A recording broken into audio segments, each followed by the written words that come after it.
서울음악사가 아니고 내가 있는 이곳 대구음악사. 대구음악사를 해야 되겠다 이렇게 집착을 했죠. 1세대 제가 지금까지 연구한 중에 한 10분 정도 됩니다. 10분이요? 네.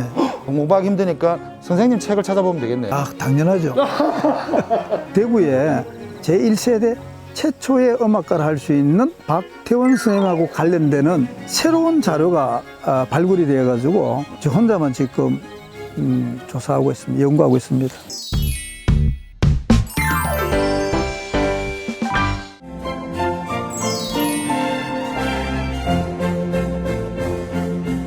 야, 이건 진짜 그 우리 집 옆에 있는 그 마물상 저 책인가요? 아, 저기 만져도 됩니까? 예.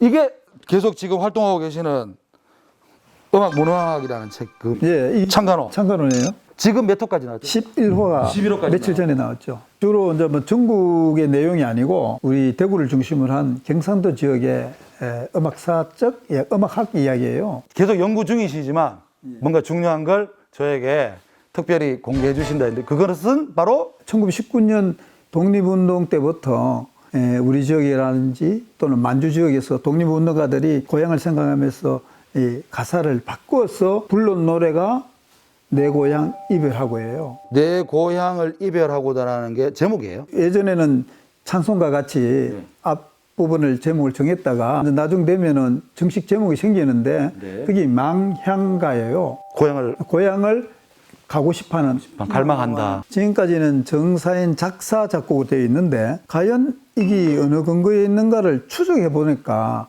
그 노래는 사실 수색이라는 가을 빛이라는 창가예요. 내 고향을 이별하고라는 거를 정사인 작사 작곡이 알려져 있죠.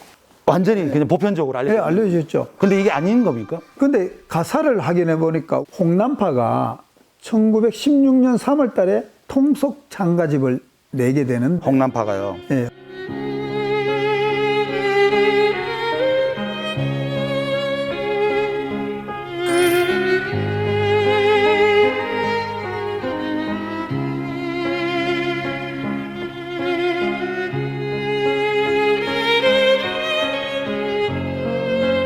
최근에 홍정수 교수님께서 저한테 강신명이가 1940년 일본 신학 유학 시절에 자기가 일일이 그 악보를 수집해서 만든 이 동료 가요 곡찬이라는 399곡이 수록되어 있는 악보집 파일을 저한테 보내왔는데 여기에는 누구 곡이라는 걸 상세하게 자세하게 분명히 밝히고 있어요. 볼 수 있습니까? 볼 수 있죠.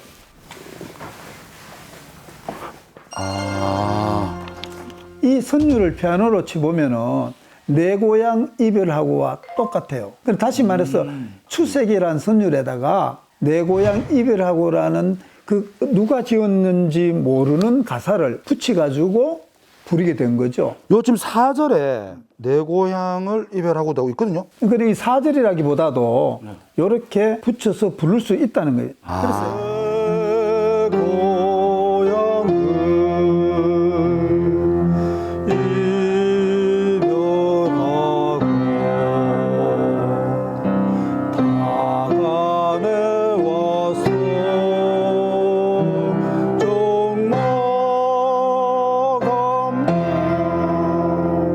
원래 제목을 정하면은 망향가예요. 고향을 그리워한다는 뜻이에요. 근데 여기 보면은 누구 곡이라 하는 게 적혀 있는데, 고 박태원 곡이라고 적혀 있고, 그리고 이 망향가 보니까 고 박태원 선생 가곡이라 되어 있고. 여기서요, 제가 만약에 좀 의심한다면요, 동일 인물이 아닐 수 있잖아요. 우리가 알고 있는 박태준 선생님의 3살 많은 형?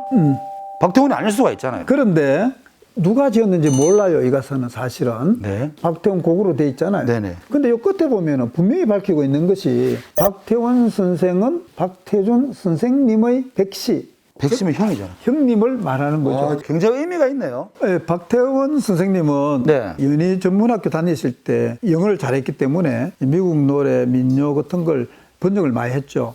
그중에 대표적인 노래가 클레멘타인, 넓고 넓은 바닷가에 오는 포스터가 작곡한 켄터키 엣지.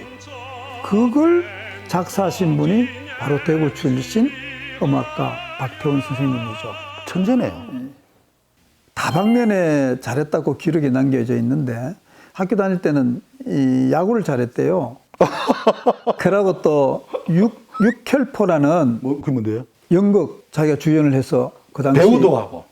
인기가 있었대요. 연극한데 1917년 여름 방학 때 내려와서 선후배들 남녀 모아 놓고 20여 명 모아 놓고 제일교회에서 합창단을 발표를 했죠. 아니 그러면 그게 우리 대구 최초의 합창단. 합창단입니다. 그 당시에는 박태원 선생님이 위상이 신지식인 신세대에서 선두주자라고 하는 걸 알 수 있죠. 안타깝게 이분이 연희전문학교 졸업하고 서울에서 정신여학교에 영어와 음악을 가르치면서 출근했는데 그 이듬해에 일본으로 유학 갑니다. 거기 한 학기만 다니고 몸이 안 좋아서 방학 때 대구 고향에 내려와서 사망하게 되죠. 와, 너무 일찍인데요? 병이 뭐였습니까? 폐결핵이었어요. 박태원 선생님 자료가 좀 한정적이겠는데요? 한정적인데도 의미 있는 기록들이 나타나고 있어요. 또 하나는 우리가 잘 아는 민족 시인 이상하 아시죠? 그분이 1919년에 3.1운동 관련이 됐거든요. 네네. 그래서 이제 서울로 피신해요.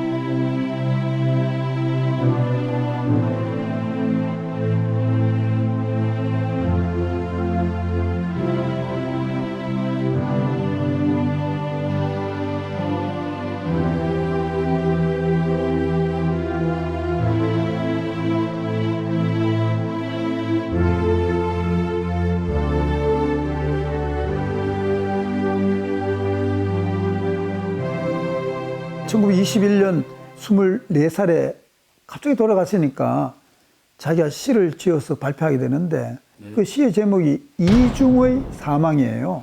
제가 알기로는 죽음 일다 이렇게 시작하잖아요. 맞습니다. 그게 박태원 선생님을 그리워서 지은 시예요.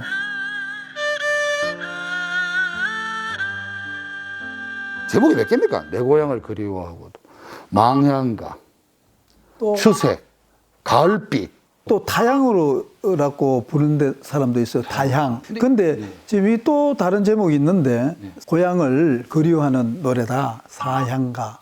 이 가사는 내 고향을 입을 하고를 조금 바꾸고 3절에서는 또 대동강이 나오고 이래요. 김일성이 만주에 있을 때 자기가 창작한 걸로 창작자로. 인식을 해가지고 불리고 있고. 내 고향을 떠나올 때 나의 어머. 그런데 이 노래를 처음으로 음반에 취입한 사람이 안기영이라는 테너 성악가인데 네. 1925년에 네네. 일축이라는 조선 음반에 이를 발표해요. 그래서 전국에 알려지게 된 겁니다. 김일성이가 이 곡을 창작했다는 나이가 맞질 않아요. 이거는 북한은 전혀 근거 없는 말이고 터무니없고 이해가 안 되죠.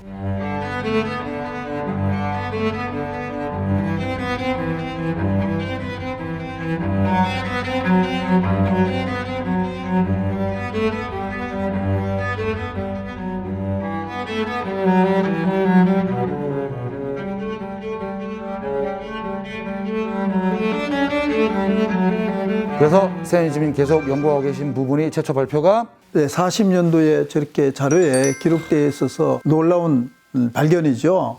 발견인데 이건 앞으로 계속 연구돼야 될 과제예요. 옷구슬이 수백 개 있어도 깨지 않으면 보물이 안 된다는 거 아시지 않습니까? 그 꿰는 역할을 큰 역할을 하고 계시네요. 지금 뭐 저는 아주 초보 단계입니다.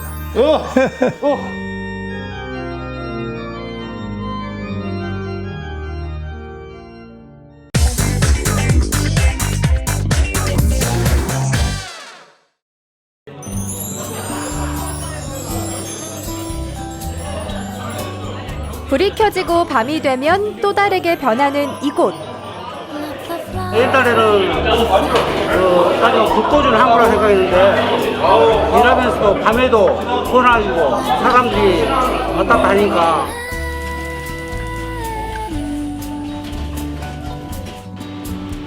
맛의 도시 목포, 그 속에서 새로운 맛을 찾아내고 맛의 브랜드를 만들어가는 사람들이 있습니다.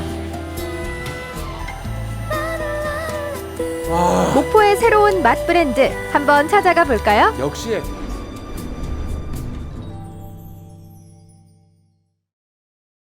자, 여러분, 목포하면 뭐가 떠오르세요? 당연히 맛이 떠오르지. 자, 목포에는 9가지 맛 브랜드가 있습니다. 일단 뭐 민어, 병어 해가지고 다양한 맛 브랜드가 있는데 목포의 새로운 맛 브랜드가 떠오른다고 합니다. 지금 함께 만나러 가보시죠.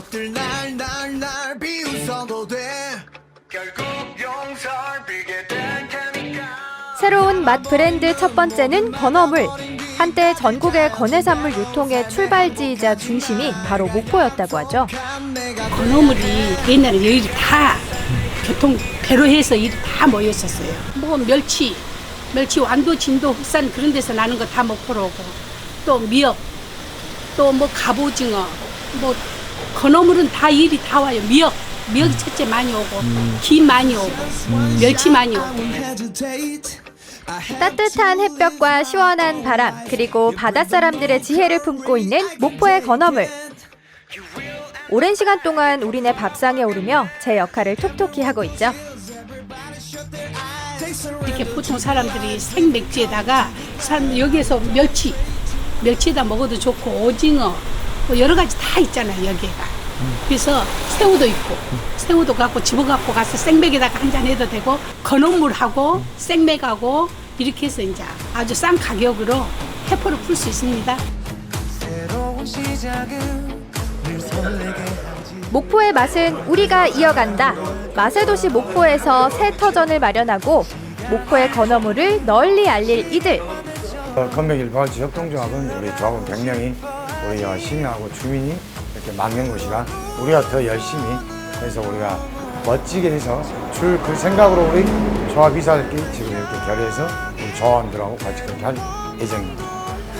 걱정이 많이 있었죠. 많이 있었는데 뭐 같이 이사들이 하나하나씩 다 퍼즐 맞춰가면서 지금 이제 다 됐으니까 뭐 내일 오늘 마지막 다 마무리하고 내일은 이제 조합원들을 맞이해야죠. 목포 도시재생센터, 지역 주민, 그리고 건해산물 상인회 사람들이 하나둘 모여 만든 이름하여 건맥 1897 협동조합. 지난 7개월 동안 건맥 1897을 지역 특화 브랜드로 만들기 위해서 부단한 노력을 한 이들. 드디어 그 결실을 맺기 하루 전입니다. 그동안 정말 우리 모두 수고 많으셨습니다. 내일을 위하여 우리 모두 화이팅! 화이팅!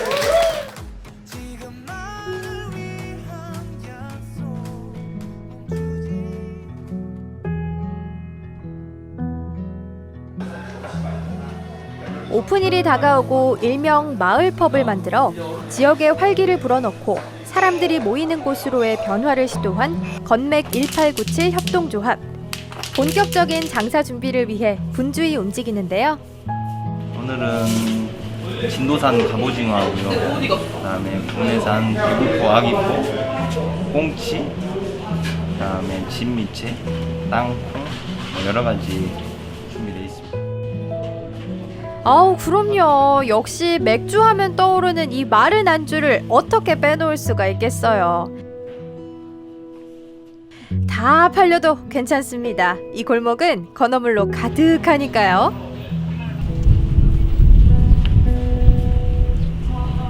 지포 떨어져가지고 지포 하나만 주세요.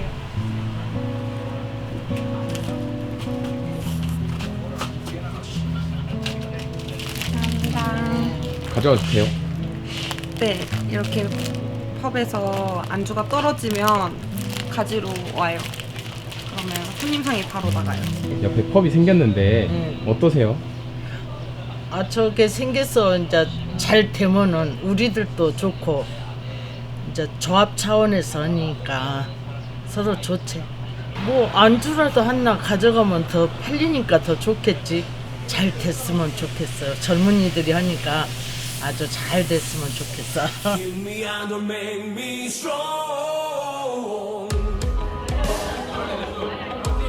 저녁이면 텅 비어버리는 목포의 원도심에 사람들을 불러 모으는 건맥 1897 협동조합.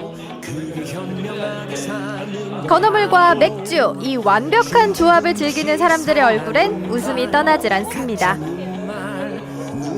안주 퀄리티가 이렇게 해서 남을 것 같지도 않은 이런 목포의 명물 어떻게 만들게 되신 거예요? 일단은 지금 이제 저희가 있는 곳이 목포 건해산물 상가거리이고요. 이 목포 건해산물 상가거리는 전국의 건해산물을 유통을 도맡아서 했던 그런 이제 중심 해산물 조합이 있던 곳입니다. 그러다 보니까 당연하게 이 안주의 퀄리티 자체가 좋지 않을 수가 없고요. 그리고 대신에 이제 저희가 아주 퀄리티가 높은 안주를 또 나름 대량으로 또 이렇게 적정한 가격에 저희가 이제 공수를 받기 때문에 이 소비자분들에게도 적정한 가격에 아주 맛있는 안주를 제공할 수 있는 것 같습니다. 비주얼 극강 안주와 더불어 먹는 시원한 맥주 한 잔, 건어물과 맥주가 만들어내는 기적입니다. 그 어느 곳에서도 볼 수 없는 미역귀. 이거 미역귀를 술집에서 안주로 주는 곳은 많이 못 봤거든요. 진짜 거의 못 봤다고 보면 돼요. 제가 뭐 서울, 뭐 전국을 통틀어서. 그리고 이곳이 진짜 우리가 목포가 해산물의 거리인 게 이 토시 튀겨가지고 이렇게 안주로 나오고 있습니다. 그리고 또 뭐 지포, 또 아귀포. 와, 일단 갑오징어부터가 비주얼이 압도적입니다. 압도적이야. 와. 아, 진짜 맛있겠다. 어머, 맛있겠다. 비주얼 극강 안주와 더불어 먹는 시원한 맥주 한 잔, 건어물과 맥주가 만들어내는 기적입니다. 이 건어물, 그러니까 이 거리가 좀 더 사람들이 많이 오고 찾아와 줄 수 있지 않을까 그런 생각을 해봅니다. 사람이 많이 오고 건어물이 또 많이 팔리고 사람들이 많이 와서 많이 찾아주시고 그러니까 좀 좋은 것 같습니다. 앞으로도 좀 잘 됐으면 좋겠습니다. 불이 꺼진 원도심에서 어둠을 환히 밝히는 원도심으로 앞으로가 더욱 기다려지는 이유입니다. 저는 여기를 되게 어렸을 때부터 왔다 갔다 했었거든요. 사실 가족 중에 한 분이 이 근처에서 일을 했던 시절이 있어서 이 근처를 굉장히 잘 알고 있습니다. 변화를 잘 알고 있는데 이곳에 이렇게 밝았던 적은 한 번도 기억을 해본 적이 없는데 뭔가 밝아지고 이것뿐만 아니라 이 주변이 점점 더 이렇게 목포를 활성화시킬 수 있는 것들로 가득 찼으면 좋겠다는 생각을 해요. 목포 건맥에 이은 또 다른 맛 브랜드 또 한 번 찾아볼까요? 지금 이곳에 엄청 맛있는 냄새가 나요. 지금 이쪽에서 지금 시식회를 하고 있다니까 제가 들어가서 한번 같이 시식을 즐겨볼게요. 목포에 한때 성행했던 옛 먹거리인 목포 어묵. 지금은 사라져버린 목포 어묵이 새로운 옷으로 갈아입었다는데요. 많은 이들에게 입호강시켜주기 위해서 열심히 준비를 마쳤다고 합니다. 우와, 저게 진짜 어묵 맞나요? 1920년대에 이제 일본에서부터 어묵이 우리나라로 전수가 되면서 50년대 기반으로 하면서 어묵 산업이 발전을 했어요. 근데 실질적으로 부산보다는 목포가 어묵 산업이 사실은 더 발전했었거든요. 대기업 진출과 동시에 목포 어묵에 있는 산업 기반들이 다 무너졌어요. 현재 남아있는 어묵 공장이 거의 없는 상태죠. 그래서 저희가 이제 목포 어묵 복원이라고 이야기하는 것은 기존에 저희들이 전국 1위의 어묵 산업체를 가지고 있던 목포가 다시 어묵 산업을 일으켜 세운다라는 의미가 가장 크고요. 두 번째는 우리가 90년대 초반까지 목포 시내에 돌아다니면 목포 어묵을 먹을 수가 있었는데 이제 우리의 향수 목포 어묵을 먹을 수 있다라는 그런 복원의 의미가 두 번째 의미가 되겠죠. 여러분, 이게 어묵이라니 믿겨지시나요? 안 먹어본 사람은 있어도 한 번 먹어본 사람은 없다는 이 맛.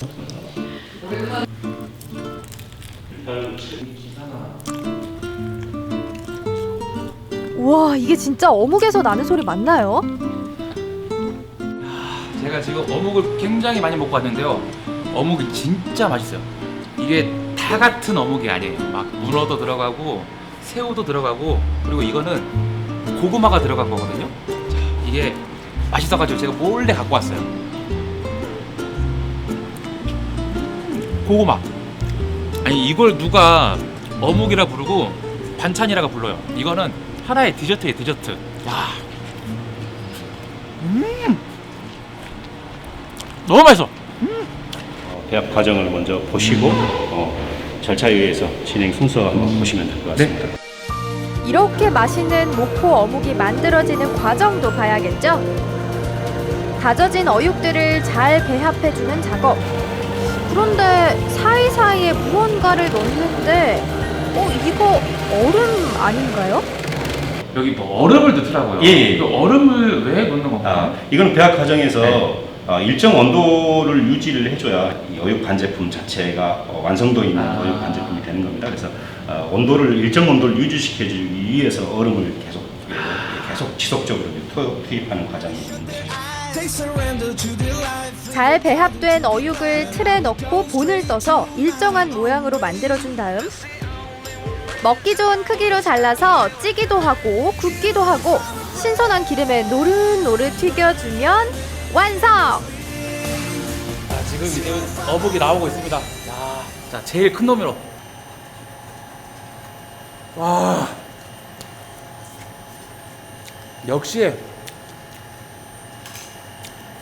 기름에 갓 튀어서 나와서 진짜 맛있어. 와, 팀장님, 와 이렇게 맛있는 어묵 그냥 기름에만 튀겨서 나오는 게 아닌 것 같은데 요 또 만드는 비법이나 생산 과정이 어떻게 되나요? 지금 보여드린 거는 반찬이나 이제 그런 용도로 쓰는 어묵이 되겠고요. 아까 시식회 할 때 먹었던 그 프리미엄 어묵 같은 경우에는 이거보다 훨씬 더 복잡한 공정이 들어가게 되는데요. 일단 그 프리미엄 어육 반죽을 쓰고요. 어육 함량이 훨씬 높아요. 그 반죽을 가지고 여러 가지 이제 토핑이나 가니쉬를 곁들여서 보기에도 예쁘고 맛도 좋은 그런 프리미엄 베이커리 어묵 라인이 나오게 됩니다.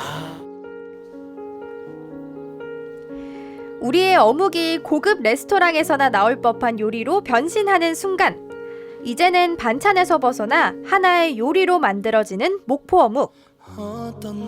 목포의 새로운 맛의 변신은 지금도 진행 중이랍니다. 목포에 의해, 목포를 위해, 목포만의 맛을 널리 알리기 위해 똘똘 뭉친 이들이 있기에 맛의 도시 목포가 더욱 기대되는 거겠죠? 흔히 우리가 맥주와 연결돼서 이야기할 때 치맥이나 또 가맥이나 이런 이야기들 많이 하잖아요. 그래서 목포도 그런 어떤 땡맥의 맥락에서 건맥도 이제 사람들의 입에 좀 많이 오르내렸으면 좋겠고요. 건맥하면 목포를 떠올릴 수 있는 그런 대표 브랜드로 자리했으면 좋겠습니다. 목포 어묵이라는 것을 우리가 고유 명사화하고 싶습니다. 부산 어묵, 목포 어묵. 우리는 남도의 맛과 멋이라는 것을 브랜드화하고 싶고요. 목포 어묵도 또 하나의 과정인 것이죠. 우리가 목포 어묵을 브랜드화하기 위해서 세 가지 방향을 잡고 있습니다. 하나는 목포 어묵을 통한 베이커리 어묵, 두 번째는 시장에서 흔히 우리가 접할 수 있는 간식을 만드는 그런 시장형 어묵, 그리고 반찬, 공업화된 제품화된 반찬 어묵을 시장에 내놓음으로써 이 세 가지를 통해서 앞으로 향후에 수출의 길까지 모색함으로써 이 남도의 맛과 멋, 목포 어묵을 세계화의 길로 쭉쭉 뻗어나가고 싶습니다. 목포의 맛, 과거와 미래를 이어주며 지금 열심히 뛰는 이들이 있기에 더 큰 꿈을, 더 높은 곳을 바라볼 수 있습니다.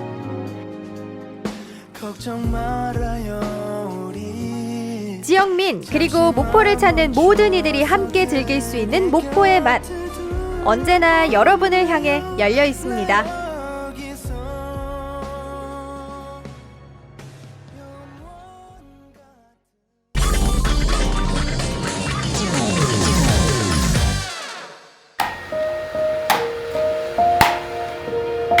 수천 수만 번 망치질을 거치며 황금빛 그릇을 만들어내는 사람이 있습니다. 노쇠 중에 가장 질 좋은 구리와 주석을 두들겨서 만든 거를 방자유기라고 합니다. 1300도가 넘는 화염 속에서 방자유기를 만드는 이종덕 명인. 그리고 아버지와는 다른 방식으로 방자를 사랑하는 딸 소리씨. 부녀의 이야기를 만나봅니다. 넉넉한 고장 김제, 이곳에 방자 부녀의 작업장이 있습니다. 안녕하세요. 안녕하세요. 이게 뭐예요? 아, 이거는 방자유기라고 하는 건데 혹시 방자유기 들어보셨어요? 방자유기 들어본 적은 없어요. 전통 방식으로 두들겨서 만든 그릇을 방자유기라고 하거든요. 와. 우리가 이제 외국인들도 비빔밥집을 가잖아요. 그쪽에서 봤죠. 사라져가는 방자유기의 전통을 잇기 위해 김제의 작업 공간을 차린 이종덕 명인.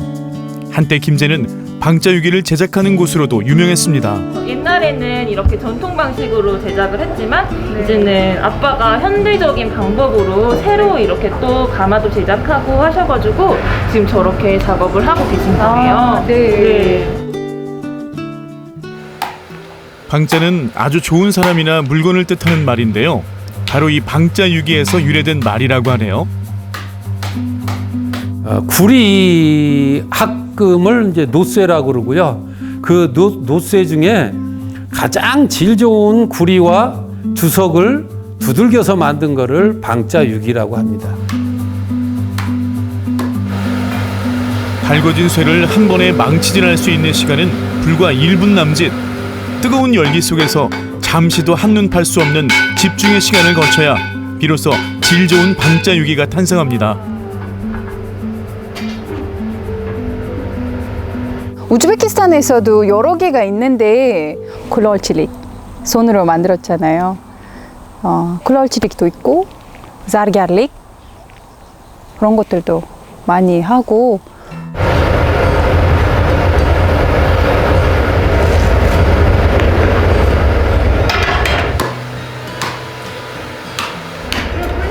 몇 도예요 지금? 1300도. 예, 예. 아주 돌려주지 않으면은 이제 한 800도면 녹아버리거든요. 40년이 넘는 세월 두드림을 업으로 알고 살아온 이종덕 명인. 임금이라든지 고관 대작들이 썼던 게 이 방자유기라 평민들은 쓰기 좀 힘들었어요. 너무 고가였고 재료비도 너무 비싸고요. 수백 번, 수천 번, 수만 번 들어가는 것도 있어요.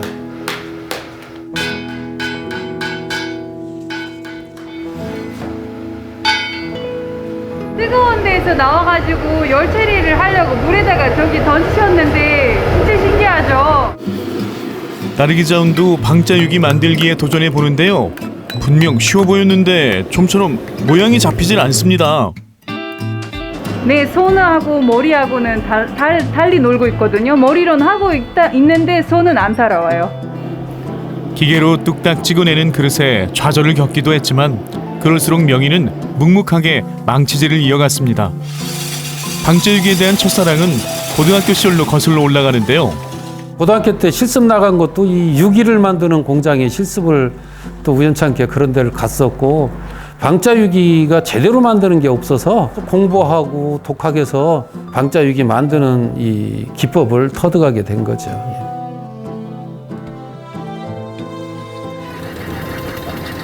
제일 힘든 건 금전적인 거죠. 금전적인 것 때문에 저 고등학교 때는 거의 학원비도 못 낼 정도로 되게 많이 힘들었어요. 돈 벌고 싶은 마음은 굴뚝 같은데 사람한테 해로운 그릇은 절대 만들면 안 된다라는 게 제 신조고요. 가장 비싼 재료만을 고집하고 그것도 방자 기법이 아닌 거는 절대 생산도 안 하고. 명인이 지켜온 신념. 그 덕에 그는 2011년 전북에서는 최초로 방자유기장에 지정됐습니다. 그 밑에를 이렇게 잡고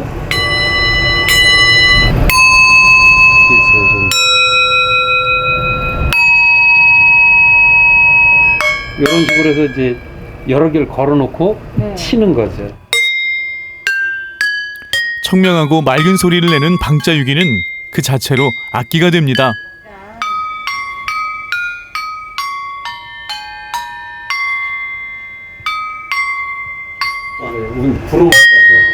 유일무이한 어떤 그릇을 여기서 하고 계시는구나. 만지면 만질수록 깎으면 깎을수록 색깔이 변하고 이 과정이 참 신기하죠.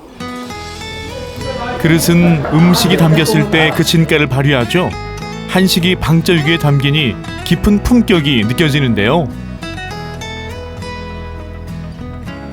비비다 보니까 방자유기에서 소리가 나요. 부딪히는 소리가. 네, 부딪히면서 더 맛있게 만들어지고 있는 것 같아요. 오래 할 수 있어요. 멋도 멋이지만 방자유기는 살균과 보온, 보냉 효과까지 우리 조상들의 지혜가 고스란히 담긴 그릇입니다. 음식이 잘 상하지도 않고 또 여기에다 또 음식을 담으면 또 음식이 굉장히 맛깔스럽게 보여요. 지구상에서 그 구리 합금으로 된 그릇을 쓰는 나라는 몇 나라 없는데 그 중에서도 가장 질 좋은 걸로 그릇을 만들어서 쓴 게 우리 조상들입니다. 명인의 고집스러움이 빚어낸 작품들. 전통의 명맥을 잇겠다는 신념은 말처럼 쉽지 않았지만 그는 최고의 방자유기를 만들고자 노력했습니다. 지금 보시면은 여기 이렇게 깨져 있는 거 있죠? 네네. 이거는 방자유기가 아니고 대량 생산을 하기 위해서 이렇게 틀을 부어서 찍어낸 네. 주물유기예요. 이거는 주물유기는 사실 세월이 지나면 이렇게 금이 가기 시작하고 네. 깨지게 돼요. 아. 근데 방자유기는 아무리 이게 세월이 지나도 깨지지가 않거든요. 네. 금방 보이세요? 쉽게 깨지는데요? 너무 쉽게 깨지죠? 네. 맞아요. 이게 방자유기예요, 이거는. 제가 진짜 거짓말 안 하고 같은 강도로 때릴 거예요. 우와!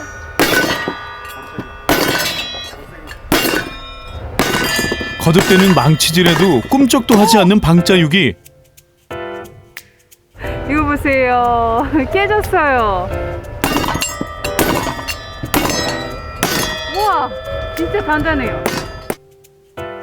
진짜 이거 실생활에서 사용하면 유용하겠네요? 그렇죠. 네. 그래서 저는 이제 방자유기를 이용해서 액세서리를 만들어요. 이종덕 명인의 둘째이자 막내딸 이소리 씨. 명인의 손재주를 물려받은 소리 씨는 아버지의 뒤를 이어 방자와의 인연을 이어가고 있습니다.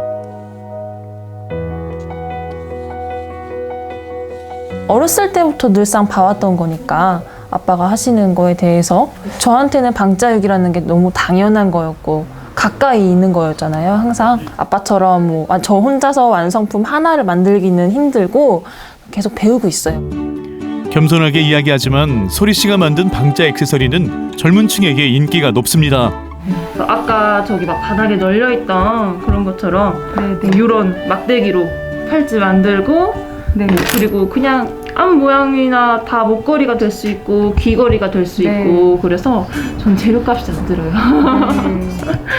그리고 지금 쉽게 뚝딱 만드셔서 막 시간도 오래 걸리지 않았잖아요. 뚝딱 만든 팔찌의 주인공은 나르기자 혼이었네요. 누구한테 이거는 금이라고 해도 믿을 수 있을 것 같아요. 음악과 패션, 미술, 다양한 꿈을 꾸던 소리 씨. 이제는 방자에 아버지와는 다른 빛깔을 녹여내고 있습니다. 정말 전통 방식으로 이렇게 혼자서 독학을 하셔가지고 하시는 건데 아깝잖아요. 그래서 저도 어쩔 수 없이 아빠 딸이니까 그 사명감조차 물려받지 않았을까. 자기 아이디어를 넣어서 그 모양을 낸다든지 또 작은 것들은 직접 본인이 만들고 그래서 사실 좀 흐뭇하기도 하고요. 쓸수록 가치가 빛나는 방자유기처럼 앞으로 부녀가 함께 만들어 나갈 방자 이야기가 더욱 기대가 되는데요.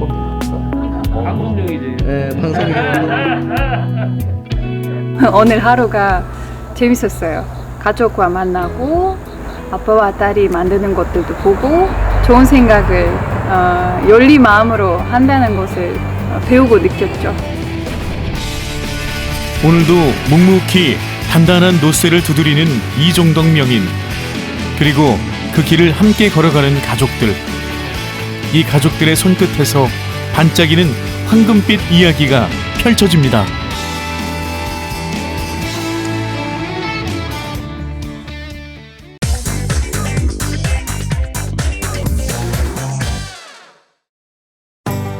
오래된 건물이 새로운 공간으로 재탄생되고 있습니다. 옛것과 새것이 만나고 추억과 역사가 공존하는 공간, 이곳으로 여러분을 안내할 텐데요.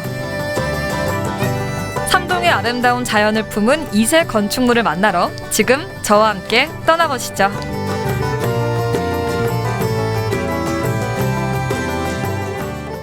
조용한 농촌 마을에 분위기 있는 카페 하나가 자리 잡고 있습니다. 이 공간을 탄생시킨 주인공과 함께 건축 기행을 떠나보려고 하는데요.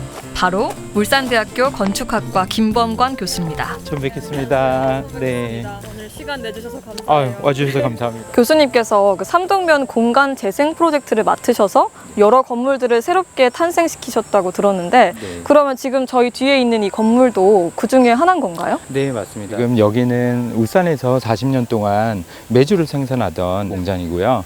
이제 서비스 공간을 더 확충시켜서 만든 새로운 어떤 개념의 메주 공장이라고 보시면 되겠습니다. 지금 겉으로 봤을 때는 전혀 공장 같지가 않아서 좀 깜짝 놀랐는데 지금도 공장이 계속 운영이 되고 있는 거죠? 네, 맞습니다. 지금 이제 추수철이 지나서 이제 콩을 가져와서 이제 메주를 생산하는 이제 농번기에 접어들었고요. 그러니까 사실상 지금 이 시기에 여기 찾아오시면은 이제 진짜 콩을 메주를 생산하는 이제 현장도 보실 수 있고 또 이 가을 날씨에 참 이 아름다운 풍경을 즐길 수 있는 커피도 한 잔 할 수 있는 좋은 공간으로서 가을에 찾기가 되게 좋은 곳이네요. 맞습니다. 네, 그럼 들어가 보실까요? 메주 공장이었던 공간은 과연 어떻게 바뀌었을까요? 지금 올라오면서 보니까 옆쪽에 이렇게 딱 뚫려 있어서 공장이 보이는 것 같아요. 이렇게 공장 구조를 살리신 특별한 이유가 있을까요? 네, 사실 여기가 메주 공장이 가장 이제 중요하기 때문에 사람들이 오셨을 때 본인이 드시는 음식들이 다 메주와 이제 관련이 있다는 것을 이제 연결시켜 주기 위해서 이렇게 이제 공간을 개방시켜서 꾸미게 되었습니다. 거기에도 다 의미가 있었군요. 네. 그렇군요. 그러면 3층도 한번 가볼까요? 네. 3층에는 조금 더 특별한 공간이 마련되어 있습니다. 이 다 빨간색이에요. 네. 이렇게 빨간색을 하신 특별한 이유가 있을까요? 네, 사실 그 메주색은 우리가 일반적으로 갈색으로 보이지만은 그 속에는 이제 원색들이 숨어 있어요. 메주 색깔을 만들기 위해서. 그래서 그 중에 가장 강렬한 빨간색을 있고요. 그 이유가 이제 빨간색은 눈에도 띄기 쉬워서 사람들이 쉽게 따라올 수 있고 또 보색 대비가 있어서 이렇게 지금 빨간색을 통해서 자연을 보게 되면은 이 강렬한 녹색과 자연의 색깔이 대비가 돼서 훨씬 더 화려하고 웅장하게 보이는 효과도 줄 수가 있는 약간 그런 것 같기도 해요, 지금. 그리고 이 공간에 또 시그니처인 공간이 있잖아요. 네, 맞습니다. 지금 보시는 지금 컬러드 파빌리온이라고 해서 이제 이 공간에서는 이렇게 천장을 뚫어놓고 또 이제 메주의 어떤 원색인 빨간색, 노란색, 초록색을 섞어서 이렇게 갑자기 이렇게 아름다운 색깔이 교회 스탠드 글라스처럼 이렇게 공간을 꽉 채워주기도 하고요. 이게 빛이 가려지면 또 가려지는 대로 없어졌다가 다시 나타나고. 네, 맞아요. 네, 그래서 어떻게 보면 자연과 함께 있는 공간이라고 해도 과언이 아닐 것 같고요. 네, 그리고 옥상 공간에 이제 올라오시면은 숨겨진 자연 환경들이 보이는데 지금 아직까지 이제 논농사를 짓고 있어요. 그래서 지금 딱 가을에 맞게끔 이제 황금들녘이 보이고요. 그리고 이쪽으로 와 보시면은 이제 삼동에서 또 가장 아름다운 계곡 중에 하나인 보온천이 이제 보이세요. 여기가 또 계곡뷰로 유명하더라고요. 네, 맞아요. 삼동의 아름다운 자연들도 건축물에 새로운 생명을 불어넣어주고 있습니다. 되게 공장이라는 거를 새로운 공간으로 리모델링 하신 게 좀 특이하다고 생각했거든요. 어떻게 생각하시게 된 거예요?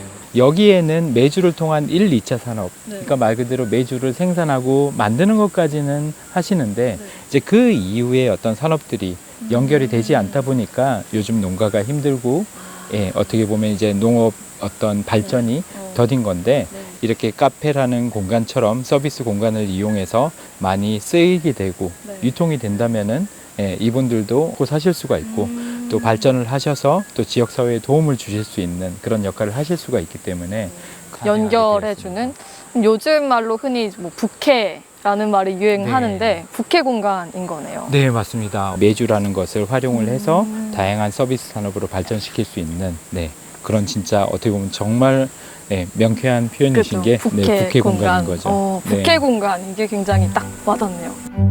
익숙함에서 벗어나 새로운 것을 창조해낸 삼동의 건축물. 마을의 가치가 더해져서 더욱 아름답게 보이는데요. 여기 옆에 호수도 보니까 쫙 보이고 산책길 자체도 너무 예쁘네요.